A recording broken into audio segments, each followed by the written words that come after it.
Welcome to another episode of China Update, where I provide you guys with the most up-to-date political, economic and geostrategic analysis on the world's number 2 economy. My name is Tony. Let's jump in. Okay, happy Saturday everybody. I hope you're all having a lovely weekend. Let's try and keep this episode a little bit shorter, and I'll try to keep it as light as possible, but there are a couple of relatively heavy developments we do need to touch on. Yesterday, Friday, just a week after Chinese Defense Minister Wei Fenghe warned about Taiwan at the Shangri-La Strategic Dialogue in Singapore, China launched its third and most modern aircraft carrier, a development which military analysts argue is a step forward in the People's Republic of China's efforts to modernize the armed forces and narrow its military gap with the United States. The new carrier, called the Fujian, a second-generation Chinese aircraft carrier, was launched from a shipyard near Shanghai. According to state media, the carrier has an electromagnet catapult launch system rather than the ski-jump deck of China's two earlier carriers. This advanced catapult system, which allows planes to launch more frequently and with a bigger payload of fuel and munitions, was previously only deployed by the United States. According to a report from the Center for Strategic and International Studies, the catapults are, quote, a major leap forward, end quote, for China's military. Beijing has yet to release detailed specifications of the vessel. However, satellite images show that it is a little smaller than a Ford-class carrier, about 320 meters, just over 1,000 feet long, and 73 meters wide, approximately 240 feet, with 3 catapults and 2 aircraft lifts. China's first aircraft carrier, the Liaoning, was refurbished and upgraded from an unfinished Soviet carrier purchased from Ukraine in 1998. It was launched in 2012. The second, Shandong, was built domestically on the Liaoning's design. This third carrier represents a step forward in indigenous design, construction and technology for the People's Liberation Army Navy, PLAN. Though analysts argue that it still likely falls short of Nimitz or Ford-class nuclear-powered supercarriers in capabilities and range. This launch yesterday is part of General Secretary Xi Jinping's military aspirations to build a navy to project power beyond the nation's coasts.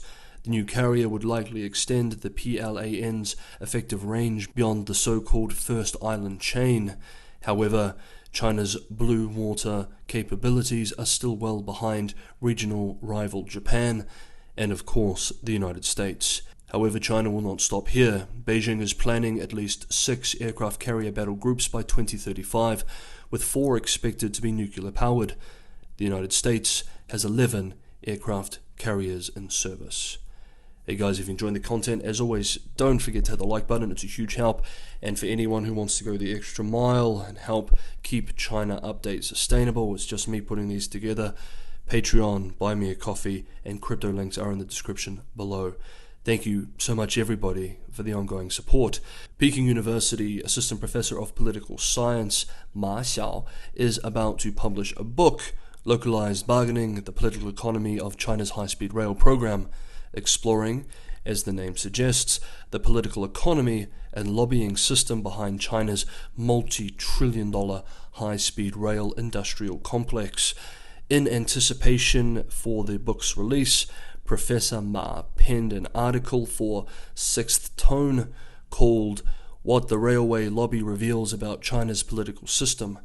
I wanted to quote some of the article here, and I would recommend the full piece to anyone curious about this topic. Now quoting Professor Ma, with some light editing.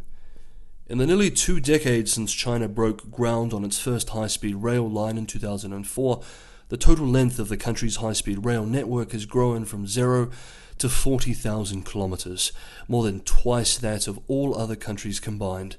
In that time, according to data from the China Railway Yearbook, China has spent more than 10 trillion yuan, $1.5 trillion on railway infrastructure. Just an aside from me, by some estimates, this number is actually much higher, nearer $3 trillion. Now, continuing with Professor Ma's quote, by comparison, the United States invested an inflation-adjusted $260 billion on its interstate highway system over the first 40 years of its existence. Although it suits China to portray this initiative as a feat of central planning and top-down leadership, the reality is more complicated. With trillions of yuan at stake, high-speed rail planning and development quickly became a game of tug-of-war as GDP-hungry local governments intensely lobbied central regulators to approve new rail lines in their jurisdictions. The term lobbying tends to conjure images of K Street in Washington, D.C., where well-heeled firms wield immense influence over Congress, but lobbying exists all over the world, not least in China. As I show in my book, lobbying activities are pervasive between the country's various government hierarchies.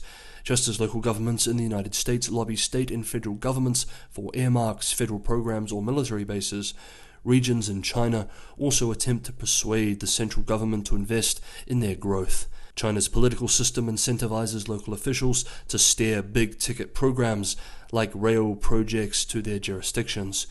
These projects represent a colossal fixed asset investment, which boosts the growth of regional economies, at least in the short term. End quote. The article is called What the Railway Lobby Reveals About China's Political System, and the book is Localized Bargaining, the Political Economy of China's High-Speed Rail Program. Okay, and last up, it's the rainy season in China, and torrential rains have been particularly painful this year, with dozens dead and millions in property damage in recent weeks. According to outlet Yicai, since late May, heavy downpours have triggered flooding and landslides in at least 4 provincial-level regions, forcing tens of thousands to flee their homes. Authorities have warned of an increased risk of floods and other rain-induced disasters in the near future, especially in southern China, and some analysts have warned that these floods will also exacerbate China's food security concerns going forward. Cai Xin writes that in the central province of Hunan, a nearly week-long downpour has left 10 dead and 3 missing. Since June the 1st, the rain has affected some 1.8 million residents, damaging or destroying more than 3,000 homes. State-run CCTV reports that record-breaking rainfall in a town in the eastern province of Fujian in late May killed 8 people. Recent rain and flooding resulted in 4 deaths in Yunnan province and 2 deaths in Guangxi. This week, China's Ministry of Water Resources said that a Level 3 emergency response for flood control has been initiated as floods hit South China's Pearl River Delta Basin. China has a 4-tier flood control emergency response system, with Level 1 being the most severe. Heavy downpours have sent water levels rising in the over 100 tributaries of the Pearl River Basin. On Thursday, local authorities warned of possible flooding within the megacity of Guangzhou, also known as Canton in English, itself. In the coming week, heavy rainfall is expected to linger over some areas in southern China. While flooding is an annual issue, particularly during the rainy season in China, it appears that the intensity of the flooding continues to get worse. Quote, China's rainy season, typically from June through August, regularly leads to flooding. Yet experts said that, as in other countries, China's natural disasters are getting worse. Last year, record-breaking rain and flooding killed some 300 people in the central province of Henan. End quote. Okay, everybody, that is today's episode. Thank you so much for watching. Have a great weekend, and I'll see you on Monday.